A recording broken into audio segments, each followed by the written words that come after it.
Gas మొదటిగా ఈరోజు matches. First match తమిళ Thalaivas versus UP యోద్ధాస్. ఇంకా second match Jaipur versus Dabangg Delhi. ఈ రెండు మ్యాచెస్ కూడా మంచి ఇంట్రెస్టింగ్ మ్యాచెస్. ఈ 4 టీంలు కూడా ఈ సంవత్సరం బలంగా కనబడుతున్నాయి.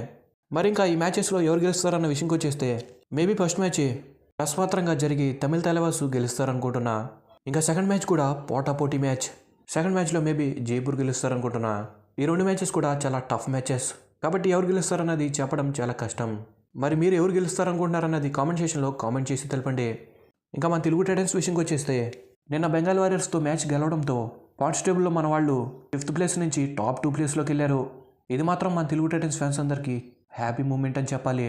మరి ఇప్పుడు పాయింట్స్ టేబుల్ ఎలా ఉంది, మిగతా టీమ్స్ కూడా ఏ ప్లేస్లో ఉన్నారన్నది ఒకసారి మనం ఫుల్ క్లారిటీగా చూద్దాం. హర్యానా స్టిల్లర్స్ 12 మ్యాచెస్ ఆడి 46 పాయింట్స్తో పాయింట్స్ టేబుల్లో మొదటి ప్లేస్లో ఉన్నారు. ఇంకా తెలుగు టైటన్స్ కూడా 12 మ్యాచెస్ ఆడి పాయింట్స్ టేబుల్లో 42 పాయింట్లతో సెకండ్ ప్లేస్లో ఉన్నారు. ఫైనల్లీ తెలుగు టైటన్స్ పాయింట్స్ టేబుల్లో టాప్ 2 ప్లేస్కి వెళ్ళారు. ఇంకా యూ ముంబా 12 మ్యాచెస్ ఆడి 40 పాయింట్లతో పాయింట్స్ టేబుల్లో థర్డ్ ప్లేస్లో ఉన్నారు. ఇంకా పట్నా పైరేట్స్ 11 మ్యాచెస్ ఆడి 38 పాయింట్లతో 4th ప్లేస్లో ఉన్నారు. ఇంకా పునే బెల్టన్ 11 మ్యాచెస్ ఆడి 37 పాయింట్స్తో 5th ప్లేస్లో ఉన్నారు. ఇంకా జైపూర్ 10 మ్యాచెస్ ఆడి 35 పాయింట్లతో 6th ప్లేస్లో ఉన్నారు. ఇంకా దబాంగ్ ఢిల్లీ 12 మ్యాచెస్ ఆడి 35 పాయింట్లతో 7th ప్లేస్లో ఉన్నారు. ఇంకా తమిళ తలైవాస్ 11 మ్యాచెస్ ఆడి 28 పాయింట్స్తో 8th ప్లేస్లో ఉన్నారు. ఇంకా యూపీ యోద్ధాస్ 10 మ్యాచెస్ ఆడి 28 పాయింట్స్తో 9th ప్లేస్లో ఉన్నారు.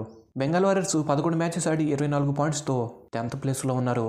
ఇంకా గుజరాత్ జైంట్స్ 11 మ్యాచెస్ ఆడి 15 పాయింట్స్తో 11th ప్లేస్లో ఉన్నారు. ఇంకా బెంగళూరు బుల్స్ 13 మ్యాచెస్ ఆడి 15 పాయింట్స్తో 12th ప్లేస్లో ఉన్నారు. ఫైనల్గా పాయింట్స్ టేబుల్ అయితే ఇది. ఇంకా మనం నెక్స్ట్ వీడియోలో రేపు జరగబోయే తెలుగు టైటన్స్ వర్సెస్ గుజరాత్ మ్యాచ్కి సంబంధించి నెక్స్ట్ వీడియో చేస్తాను. కాబట్టి ఆ వీడియో మిస్ కాకుండా ఉండాలి అంటే ఫస్ట్ ఆఫ్ ఆల్ మన ఛానల్ని సబ్స్క్రైబ్ చేసుకుని ఉండండి. Thanks for the watch.